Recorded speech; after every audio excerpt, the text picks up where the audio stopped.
Hi, E.T. Welcome to When Calls the Heart Season 8. I'm happy to say that we will, in Season 8, have a decision, and we'll get to see Elizabeth move on with her romantic life.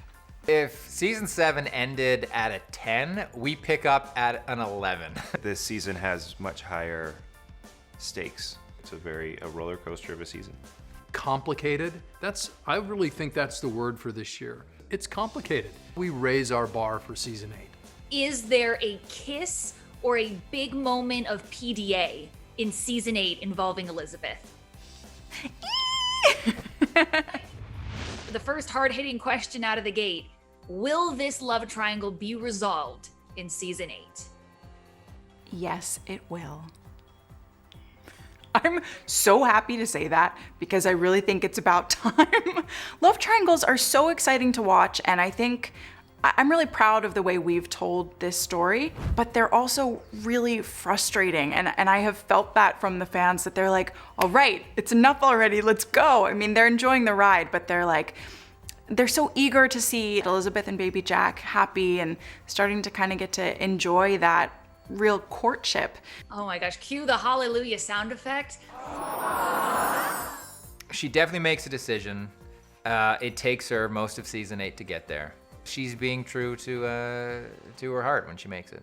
Will fans start to zero in on little clues in the beginning, in the middle? Are you guys gonna throw us for a loop? Yeah, the loop thing. There are more red herrings in this season than a zoo. Is that even a saying? That's not a saying. You think it's going one way and then all of a sudden it goes the other way, but then it's back to the other way, and it's all over the place. So don't think that you figured it out until the very end. Kevin and Erin and I didn't know what the final result would be as we were working on it. It just keeps evolving and becoming more and more intense. And at one point you think it's going one way and then it changes, goes the other way, and then it looks like it's gonna swing back. I hope that they're as on edge as we were while we were reading the scripts. We will give you a smattering of clues throughout. So just everyone put on your detective outfits and go to work while you watch. What am I gonna do? Sooner or later, you're going to have to decide. I think it's been really cool to watch both suitors' courtship styles play out. We have Lucas, who's super direct. We have Nathan, who's a little more reserved. What can you say about how they're gonna try to pursue Elizabeth in Season 8? Well, I think what happened at the end of Season 7 for Nathan, it kind of kicks him into gear a little bit, and he does start to get a bit more direct at what he wants and what he's willing to give up to get it. It's unveiled this season why there is awkwardness between the two of them. There has been something that Nathan's been holding on to that gets revealed, why there's been so much distance between them. Does Nathan have heartbreak in his past? Yeah, but it's not the heartbreak that you think it is. It's a different kind of heartbreak. Lucas still has that maybe more forward confidence, whereas Nathan, it takes him a little bit to kind of work up the courage. But then he comes out right away with some very strong claims. I think he gets over maybe his trepidation and comes out full force, and then Lucas is still trying to work in his way, and then Season 8 just takes it to the next level where it's like people could get quite hurt depending on the outcome. The moments I'm most interested in are the ones where we get to see Elizabeth kind of take the reins and really lead the guys or guy. There are moments throughout this season where we get to see Elizabeth decide, okay, this is now something I'm comfortable with, and she really has to communicate that because otherwise how would they know? So getting to see her overcome those emotional hurdles has just been really interesting and exciting for me to get to play. I know this is a big question, Erin. Is there a kiss or a big moment of PDA in Season 8 involving Elizabeth? Yes. And yes. What was your reaction when you read that in the script? I'm so happy that we've been able to find some closure to this love triangle and that Elizabeth is going to get to move forward with this particular man. How does the other suitor react? Because we don't want one of these guys to like leave town or to, you know, I don't know, be upset when Elizabeth ultimately makes her decision. We've got the other guy in our best interest as well. So what can you tell me about that? You and me both. Well, if I have anything to say about it, nobody's leaving town, okay? We're not gonna lose either of these guys. And takes it like a champ. Okay, good. We like that. We like a guy who can take it in stride. I feel like season 8 leaves in a very healthy place between the three of them, with a mutual understanding and room for progression in the future in terms of building a friendship and a very respectable dynamic. I don't think anybody's really gonna miss Chris.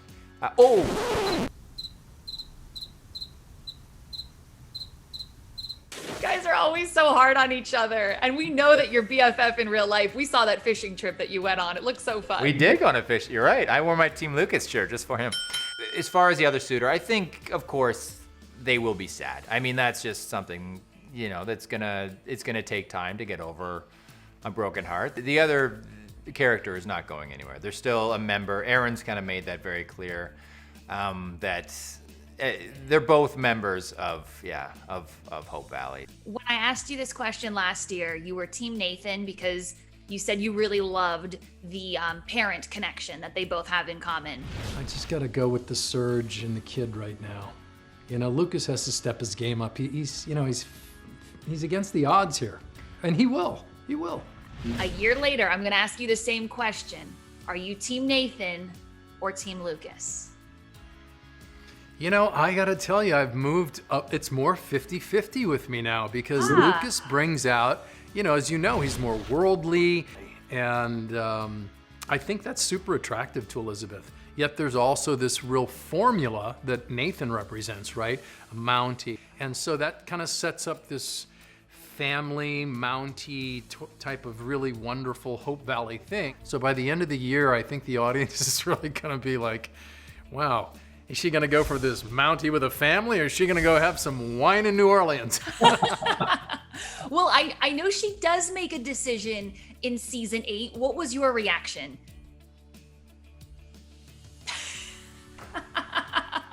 Was it pure shock?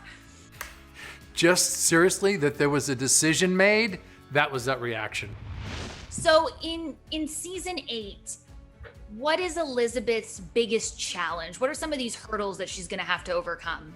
She is so over the moon excited to bring Cooper Canfield into her class and is particularly passionate about finding a way to teach Angela Canfield, who is blind, and her mother is particularly protective of her. There are definitely some challenges along the way. To hear that there's gonna be a storyline like this where there's maybe a little bit of friction and conflict, how does she deal with that? Not well. She gets a little pouty. She's just gonna keep fighting for this young girl who has a right to an education. What do you think? I think that Mrs. Thornton isn't the only talented writer in town. Their relationship is just so special and fans love watching it. Where are they at in season 8? Are they just as close? What's going on? Oh yeah, I'd say they're even stronger in season 8. What happens at the beginning of season 8 kind of starts a cycle for Nathan to really commit to Allie as a parent. Allie, her character, I mean, and Jada too, as an actress, have grown so much. Jada really impressed a lot of people this season. She had some really tough scenes, and she killed them. She nailed them. As like a father figure, how is Nathan handling his almost daughter, or his daughter figure growing up? Not only is she getting older, but she's becoming a woman, and he has no idea what that's like, or he can barely talk to women as it is, let alone raise one. Allie kind of experiences a little bit of romance this season herself, that Nathan is getting a little, he's got to deal with what that's like as the father figure in that scenario. How does Uncle Nathan handle the idea of Allie starting to like date or have a crush? I think right now he's pretending like it doesn't happen, but I think moving forward with these storylines, there's potential for some very amusing stories. If you think that you can run my company better than me, buy me out. Lock, stock, and barrel. Think about it. Not too long. Season 8, in terms of business and Gowen Petroleum, picks up with Lucas in over his head. It's not going great. Really? What's going wrong? What's happening? It gets to a point where Lucas needs Gowen. He needs him back to help. He needs his help with the company. So there's a bit of that journey, him realizing that he needs a hand. $200? And that's just for the advance. Once it's published, who knows? I'm getting paid to write. I can't believe it. Hats off to Elizabeth. Girl got herself a publishing deal. She's a published author. And a lot of that is thanks to Lucas and his mom kind of, pushing the agenda forward. Are we going to get to meet Lucas's mom this season, or maybe any other family characters? Yes, you get to meet Lucas's mother, and she's a very sweet lady. There's just some great kind of juicy stuff in there between Elizabeth and Helen, and between Lucas and his mother. You learn more about Lucas and his family, and also Lucas's philosophy on love, and how that philosophy sort of ends up changing. And if you break him out, you're both looking at 20. I'm a judge. 20 would be lenient in my courtroom. Bill Avery now has become, he's wearing an apron a lot. He's in his judge's chamber a lot, right? He's also trying to be a mentor to Elizabeth and Clara. He has a little bit of flirtation going on this year. There's a little touch of mini romance going on. We're starting to open up that part of this character because it really hasn't happened for quite a while since AJ Foster, Josie Passett was on the show. It does open up Bill to go, wow, he is a viable bachelor in town. We need a little tease. Is it someone we already know? Somebody you know and her hair's red. Just gonna leave it at that. Happy Christmas to all, and to all, a good night. I can think of at least one moment where baby Jack interrupts a romantic evening, and so Elizabeth has to push pause on that to go tend to her sons. Little Jack and, of course, the Taylor twins are really developing their own personalities now, and they're really little people. You can't just kind of throw them on your hip and expect that they're going to do whatever you want them to do. So there are those challenges, both for us, just dealing with the twins and whether or not they actually feel like working. Maybe one of them wants to work and the other doesn't. And we're, I think, trying to incorporate that a little bit into the little Jack character, because that's what's happening in the Taylor twins' lives right now. They love talking. They talk all the time. They call me Erin and Pascal. But there have been really sweet moments.